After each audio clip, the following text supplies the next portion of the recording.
Okay, welcome my dear students. It is lecture number 4.13 and today we are starting or discussing Biot-Swartz law. So what is Biot-Swartz law? Let me write it. This law is used to determine the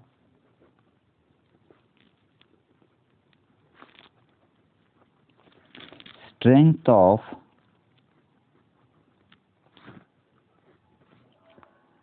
magnetic field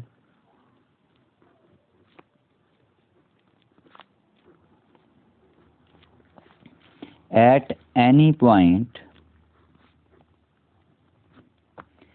due to a current carrying conductor.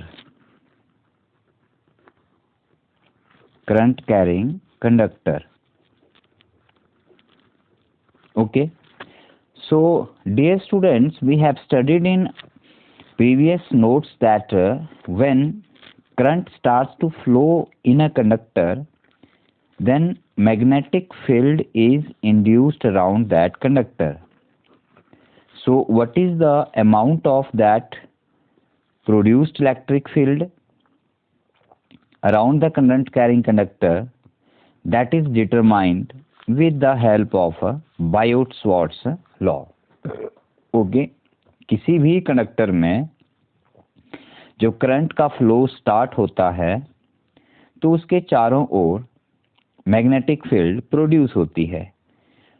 उस produced magnetic field की strength कितनी है उसे find out करने के लिए हम लोग बायोट-स्वार्ट्ज लॉ का यूज करते हैं. ठीक है, सो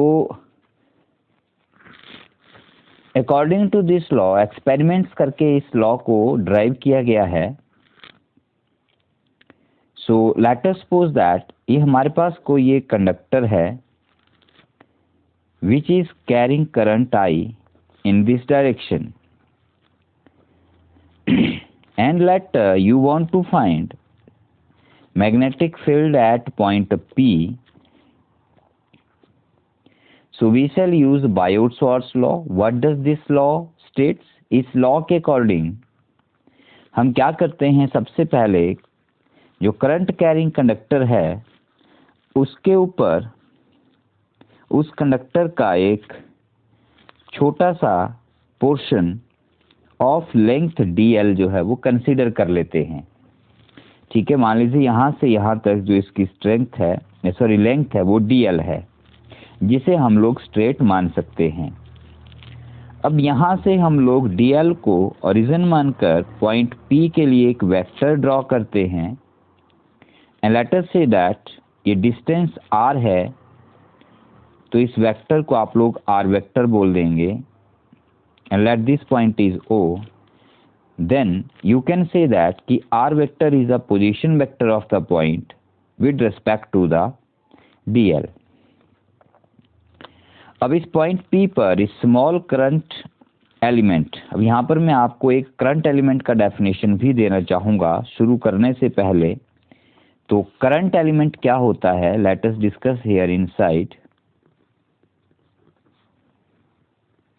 करंट एलिमेंट, जैसे किसी कंडक्टर में मान लीजिए करंट I फ्लो कर रहा है, तो उस कंडक्टर के किसी स्मॉल पोर्शन को जब उस करंट से मल्टीप्लाई किया जाता है that is I into dl, तो वो एक वेक्टर क्वांटिटी बन जाती है जिसे हम IDL कहते हैं, vector IDL, and this vector quantity IDL is known as the current element. ठीक है, इसकी लेंथ dl के इक्वल होगी जो आपने यहाँ पर कंसीडर की है, और डायरेक्शन जो है इसकी that will be same to that of the flow of the current. ठीक है, तो I एक स्केलर क्वांटिटी है, लेकिन जब I इंटू dl करते हैं तो वो एक वेक्टर क्वांटिटी बन जाती है और उसे हम लोग करंट एलिमेंट कहते हैं. ठीक है, तो ये हमारा करंट एलिमेंट हो गया IDL वेक्टर. आप इसे लिख सकते हैं इस तरह से IDL vector. Let us say that ये R वेक्टर कंडक्टर के साथ या IDL के साथ एंगल यहाँ पर थीटा बनाता है. तो पॉइंट P पर let us say that small amount of magnetic field produced is dB vector. So according to Biot-Savart's law it is found that कि this dB, इसका जो मैग्नीट्यूड है, जो इसकी स्ट्रेंथ है, that is directly proportional to the current I. First point, जब conductor में current को इंक्रीज और डिक्रीज किया जाए तो पॉइंट P पर मैग्नेटिक फील्ड का अमाउंट भी, मैग्नीट्यूड भी इंक्रीज और डिक्रीज होता है। मतलब करंट के बढ़ने पर मैग्नेटिक फील्ड बढ़ जाती है, करंट के कम होने पर मैग्नेटिक फील्ड भी कम हो जाती है। इसका मतलब ये फाइंड आउट हुआ कि dV directly proportional to I है। सेकेंड पॉइंट पर वेरिएशन चेक की गई dl के साथ, तो ये देखा गया कि dB is directly proportional to dl।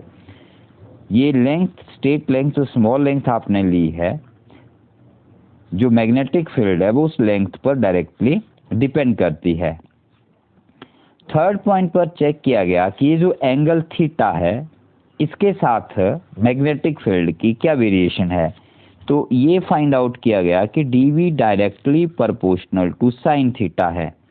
तो इसका मीनिंग क्या हुआ कि जैसे मान लीजिए ये मैं यहाँ पर एक, ये हमने इसका इमेज बना लिया कॉपी करके। अब अगर मैं dl यहाँ पर है हमारा, ये आपका dl है, लेट अस सपोज दैट। तो अगर आप पॉइंट P बिल्कुल ठीक 90 डिग्री पर लेते हैं, यहाँ पर आपका जो थीटा है वो 90 होगा और ये पॉइंट P हो गया, तो ये फाइंड आउट किया गया कि जो मैग्नेटिक फील्ड का मैग्नीट्यूड था वो मैक्सिमम आया। ठीक है। अब अगर यही पॉइंट P कंडक्टर के ऊपर कहीं लिया जाता है, मतलब इसी डायरेक्शन में लिया जाता है, तो इस केस के लिए यहाँ पर जो थीटा है आपका वो 0 डिग्री हो जाता है। तो उस केस में आपकी मैग्नेटिक फील्ड जो थी वो 0 आई, मीन्स मिनिमम फाइंड आउट की गई। अब इस पॉइंट को जरा ध्यान से समझिए। 90 डिग्री पर मैग्नेटिक फील्ड मैक्सिमम देखी जाती है और 0 डिग्री पर मैग्नेटिक फील्ड मिनिमम देखी जाती है। तो साइन एक ऐसा ट्रिग्नोमेट्रिक रेशियो है, जब इसमें साइन 90 पुट करते हैं तो वैल्यू 1 आती है, मतलब ये मैक्सिमम होती है। और जब साइन में थीटा की जगह 0 डिग्री पुट किया जाए तो यहाँ पे 0 आ जाता है, जो कि इसकी मिनिमम वैल्यू हो जाती है इन मैग्नेटिक फील्ड के लिए। इसलिए जो वेरिएशन साइन थीटा की थी वही वेरिएशन आपकी मैग्नेटिक फील्ड की भी रही। इसलिए यहाँ पर लिख दिया गया कि dV directly proportional to sine theta हो गया। अब साथ में वेरिएशन जो थी वो डिस्टेंस के साथ भी मेजर की गई। Then it is found that it is inversely proportional to square of the distance, that is 1/r²। Means distance के बढ़ने पर मैग्नेटिक फील्ड कम होना शुरू हो जाती है। तो ये 4 क्वांटिटीज थी 1, 2, 3, 4, जिनके साथ dB means magnetic field, small magnetic field due to this small current element IDL is found to be varied as these quantities. So अगर आप इन सबको एक साथ कंबाइन करें तो आप लिख सकते हैं यहाँ से कि dV directly proportional to I dl sine theta upon r²। ठीक है, क्या मतलब हुआ देखो, dV directly proportional to I dl sine theta upon r²। ठीक है। अब इस प्रोपोर्शनैलिटी को हटाया जाए तो एक कांस्टेंट आता है, सबको मालूम है, तो वहां से आप इसे लिख सकते हो इज इक्वल टू, कांस्टेंट को मैं स्मॉल k लिख देता हूं, तो ये बन गया IDL sine theta upon r²। Is it right? Where this k is a constant of proportionality, no doubt constant of proportionality है। ठीक है। अब इसकी जो वैल्यू है k की, that is found to be k is equal to μ0/4π।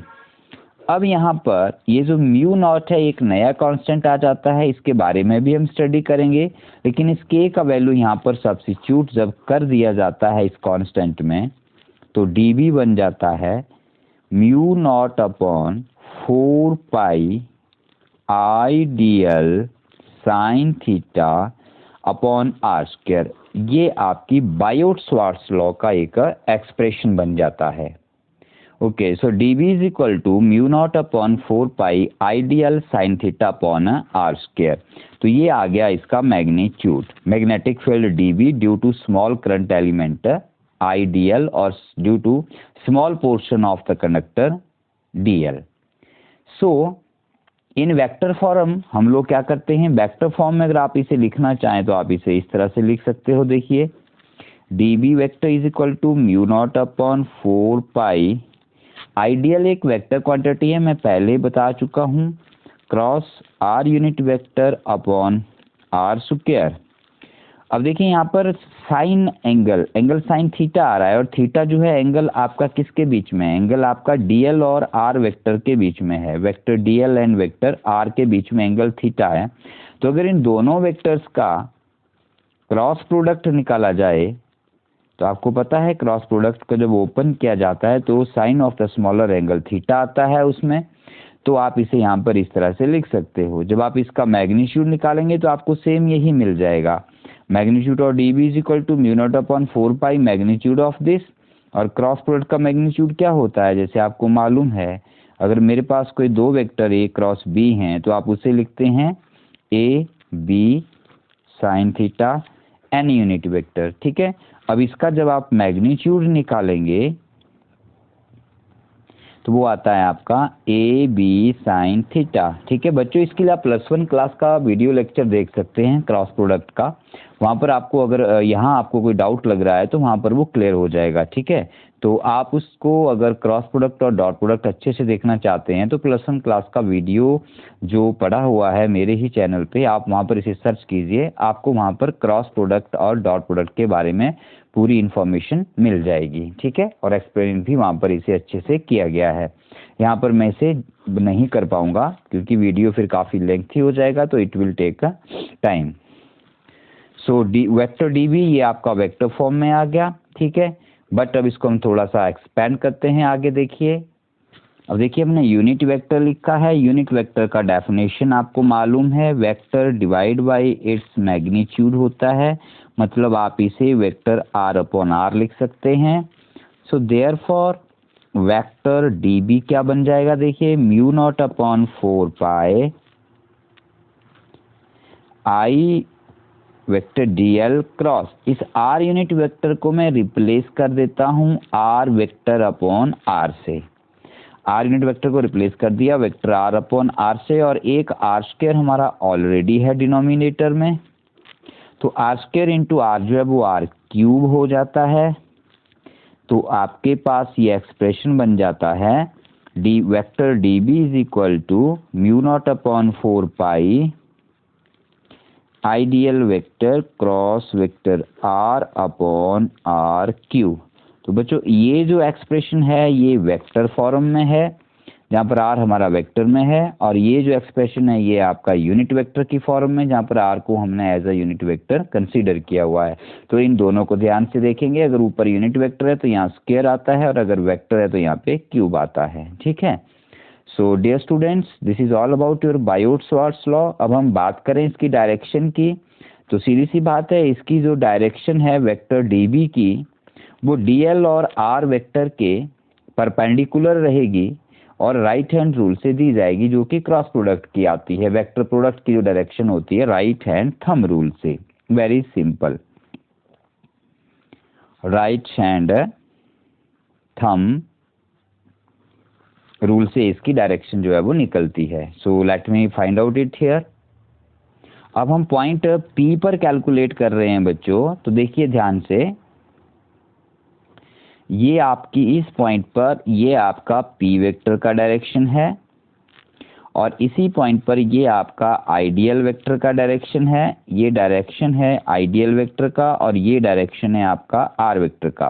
तो ideal cross ये एंगल थीटा होगा। तो जब आप ideal cross right hand rule से करेंगे, राइट हैंड थंब रूल से आइडियल का ऐसे हाथ रख के आप ऐसे इसको घुमाएंगे तो ये आपका डाउनवर्ड डायरेक्शन में वेक्टर जाएगा यहाँ से, मतलब यहाँ पर जो मैग्नेटिक फील्ड है वो अंदर की तरफ होगी, into the plane of paper. ठीक है, into the plane of paper, इसका मतलब जैसे ये आपका करंट I आ गया, ये पॉइंट P आ गया, ये आपका वेक्टर R आ गया कहीं से जहां आपने DL लिया हुआ है, ये एंगल थीटा हो गया, ये वेक्टर R हो गया। तो यहाँ पर जो डायरेक्शन है मैग्नेटिक फील्ड की, that will be perpendicular to plane and directed into the plane of paper, directed into the plane of paper, जिसे हम लोग क्रॉस से दिखाएंगे। ठीक है, किससे दिखाएंगे? क्रॉस से। मतलब यहाँ से मैग्नेटिक फील्ड जो है वो अंदर की तरफ होगी, प्लेन के इनवर्ड होगी। इसकी बात करें तो it is into the plane of paper. ठीक है, तो ये बात हो गई आपकी बायोट-सवार्ट्स लॉ की। अब हम बात कर लेते हैं जो हमने कांस्टेंट यहाँ पे लिखा था, जिसे हमने म्यू नॉट अपॉन 4 पाई का नाम दिया था। यहाँ पर एक और नया कांस्टेंट म्यू नॉट आता है, तो इसे हम लोग क्या कहते हैं वो हम अभी बताते हैं आपको। इसका नाम होता है बच्चों एब्सोल्यूट परमीएबिलिटी। क्या नाम है इसका? एब्सोल्यूट परमीएबिलिटी।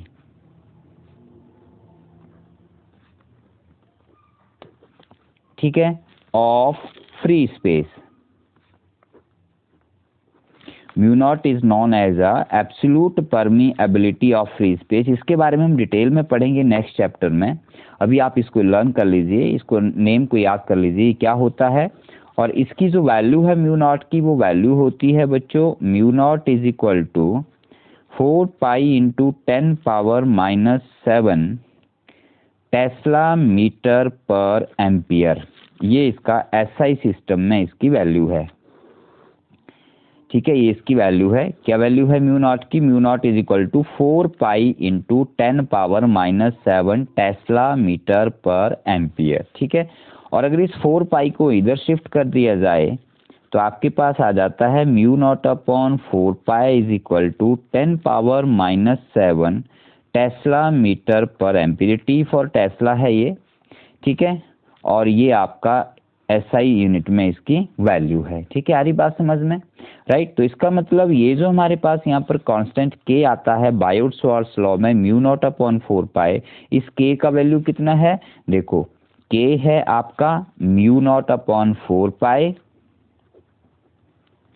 और म्यू नॉट अपॉन 4 पाई है 10 power minus 7 tesla metre per ampere. ठीक है, तो ये आपके पास constant of proportionality of Biot Savart's law that is 10 power minus 7। तो आप बायोट-सवार्ट्स लॉ को इस तरह से लिख सकते हो, dB is equal dB vector dB is equal to mu not upon 4 pi आता है, वहां पे आप 10 पावर माइनस 7 ले सकते हो, ideal vector cross vector R upon R cube, इस तरह से।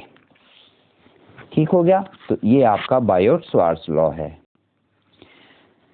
ठीक है, और इसके बाद अगर आप टोटल मैग्नेटिक फील्ड निकालना चाहते हैं तो total magnetic field strength vector B is equal to integration of vector dB हो जाएगा। और इंटीग्रेशन ऑफ वेक्टर dB क्या होती है? इंटीग्रेशन ऑफ वेक्टर dB हो जाएगी आपकी mu not upon 4 pi ideal vector cross R vector upon R cube integration. तो इस तरह से हम लोग जो है वो total magnetic field at any point due to a conductor find out करते हैं। तो ये बहुत इंपॉर्टेंट लॉ है, इसको अच्छे से समझिए, अच्छे से पढ़िए। ठीक है, नेक्स्ट लेक्चर में हम लोग इसकी कुछ एप्लीकेशन जो है वो स्टडी करेंगे। राइट।